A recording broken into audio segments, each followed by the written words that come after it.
प्यारे बच्चों, अगर आप नेट जेआरएफ पास है और आप पीएचडी करना चाहते हैं तो आपके पास में एक शानदार मौका है पीएचडी करने का। बहुत ही अच्छी सीट आपके सब्जेक्ट में लगभग उम्मीद है कि आई होगी। अभी मैं दिखाऊंगा भी कि किस सब्जेक्ट में कितनी सीट यहाँ पे है।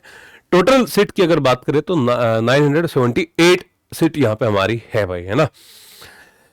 तो शुरू करते हैं, बताते हैं कि भाई कहाँ पे किस यूनिवर्सिटी में है ये सीट और आपको पीएचडी में एडमिशन क्यों लेना चाहिए। देखिए, दो बातें हैं।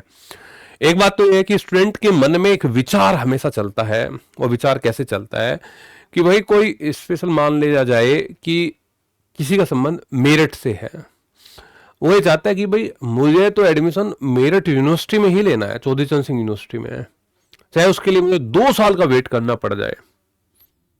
ऐसा नहीं करना है। अगर आपके आसपास भी कोई यूनिवर्सिटी है तो आप एडमिशन ले लेना चाहिए आपको। जैसे कि आपके पास में सहारनपुर में शाकुंभरी यूनिवर्सिटी है, आपको एडमिशन ले लो अगर होता है तो, सीट आई है तो, प्रक्रिया चल रही है तो। उसके आसपास में अगर सेंट्रल यूनिवर्सिटी में अगर डीयू में या फिर आपका जेएनयू में या फिर आपका एएमयू में, जामिया में, इनमें सीट है तो प्रयास करो यहाँ पे हो जाए। सेंट्रल यूनिवर्सिटी महेंद्रगढ़ में हो जाए, हरियाणा में हो जाए, राजस्थान में हो जाए। तो नॉर्थ इंडिया के अंदर मेरा सजेशन यही रहेगा आप स्टूडेंट को कि भाई आप देखो, हिमाचल, राजस्थान, उत्तराखंड, उत्तर प्रदेश, मध्य प्रदेश और जो है हरियाणा, दिल्ली, आसपास के जो स्टेट है, इनमें अगर अपने डिस्ट्रिक्ट और अपने स्टेट में अगर नहीं मिल रही है सीट, कोई बात नहीं, तो दूसरे स्टेट में आपको कर लेना चाहिए। ज्यादा लंबे समय का वेट इसमें आपको नहीं करना चाहिए। तो आप कहेंगे कि जी 978 सीट कहाँ पे आई है, कल से ही उसके आवेदन है और लगभग 10 दिन आवेदन चलेंगे। तो आप ये देख लीजिए, ये है आरयू। आरयू मतलब कि राजस्थान यूनिवर्सिटी, आरयू मतलब कि राजस्थान यूनिवर्सिटी की 2 साल बाद पीएचडी की 978 सीट होंगी, कल से होंगे आवेदन। कोई बात नहीं, न्यूज़पेपर वालों को नहीं पता है कि पीएचडी को कैसे लिखा जाता है, तो आप कमेंट करके जरूर बताओ कि पीएचडी लिखने का सही तरीका क्या है। ये सही तरीका नहीं है पीएचडी लिखने का, कोई बात नहीं, लेकिन इन्होंने हमें एक बहुत ही महत्वपूर्ण जानकारी यहां पे दे दी है। इसके लिए बहुत बहुत धन्यवाद है जो है न्यूज़पेपर का। तो हम कहते हैं कि देखो 978 सीटें हैं। हम बात करें कुछ महत्वपूर्ण सब्जेक्ट में कि जो सीट यहाँ पे हमारी दी गई, जैसे केमिस्ट्री है। केमिस्ट्री में आप देखेंगे भाई एक ही सब्जेक्ट में 100 सीट है।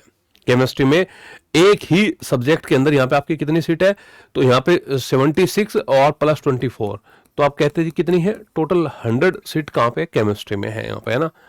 फिर हमने कहा कि बॉटनी में लगभग 82 सीट बॉटनी में भी है, जूलॉजी में भी खासी सीट है, फिजिक्स में भी अच्छी खासी है। तो आप कहेंगे जी हिस्ट्री, अपना सब्जेक्ट हिस्ट्री बताओ कितना है, तो हिस्ट्री भी ठीक ठाक स्थिति में है जी, 69 सीट है। और जी 69 सीट अपने आप में कम नहीं है, बहुत बड़ी सीट मानी जाती है 69 एक सब्जेक्ट में अगर पीएचडी में आ रही है ना। तो 69 हिस्ट्री में है, लॉ में लगभग 34 है, बिजनेस एड में 16 है आरयू में। और फिर आप कहेंगे जी ये आरयू और रिसर्च सेंटर, ये दोनों में अंतर क्या है। दोनों का अंतर देखिए, जैसा कि मैं एग्जांपल के तौर पे आपको बताऊं कि ये कैंपस में यूनिवर्सिटी के अंदर होंगी, और फिर इसके अलावा कुछ हमारे रिसर्च सेंटर होते हैं जहाँ पे हम पीएचडी कर सकते हैं। हमारे भी यहाँ पे चौधरी चरण सिंह यूनिवर्सिटी है, कुछ सीट हमारी कैंपस में होती है। हालांकि हमें उसका वर्गीकरण हम अलग से ऐसे प्रेजेंट नहीं करते। जिन प्रोफेसर्स के अंदर में सीट होती है, खाली होती है, तो वो अपना उनके अंडर में हम इनरोल करा लेते हैं। अदरवाइज इसके अलावा जो हमारे रिसर्च सेंटर है जहाँ पे हम पीएचडी कर सकते हैं, तो वहाँ पे हमें सीट आवंटित तो हो जाती है। तो ये प्रक्रिया चलती है। हालांकि ये हरियाणा में नहीं है ये प्रक्रिया, ठीक है। कि आप सोचे कि कुरुक्षेत्र यूनिवर्सिटी एमडीयू में भी है, नहीं जी, ये कुछ ही यूनिवर्सिटी में है। तो राजस्थान यूनिवर्सिटी में भी है कुछ सीट, रिसर्च सेंटर में ये दी गई है, कुछ ये कैंपस की होगी, है ना। तो हमने कहा कि ये जानकारी इन्होंने दी है कि भाई हाँ, कुछ सब्जेक्ट ऐसे भी है जिनमें इस बार सीट नहीं आई है, जिसमें उर्दू है, लाइब्रेरी साइंस है, ऐसे कुछ सब्जेक्ट है जिनमें सीट नहीं आई है। ओवरऑल अगर मैं कहूँ तो जो यहाँ पे ये सीट आई है वो 43 सब्जेक्ट में आई है। तो आप में से कई स्टूडेंट कहेंगे जी ज्योग्राफी, पॉलिटिकल साइंस, हिंदी, तो आप एक बार भाई जो है आरयू की ऑफिशियल जो वेबसाइट है आप विजिट कीजिए, निश्चित तौर पर आपको वहाँ पे आपका डेटा मिल जाएगा। अच्छा जी, बात यह है कि ये 27 मई से ये यानी कि कल से ये प्रक्रिया शुरू होगी और 7 जून तक ये ऑनलाइन आवेदन यहाँ पे हमारे होंगे। कल से इस प्रक्रिया को शुरू करके 7 जून तक ये आवेदन हमारे यहाँ पे चलेंगे। तो आप निश्चित तौर पे आपको ये बहुत ही महत्वपूर्ण जानकारी लगी होगी। अगर आपका पीएचडी के रिगार्डिंग कोई भी डाउट बनता है स्टूडेंट, तो आप कृपया करके कमेंट में मुझे जरूर बताइए, मैं प्रयास करूंगा आपका क्वेश्चन का सही जवाब दे पाऊं। बहुत बहुत धन्यवाद आपका।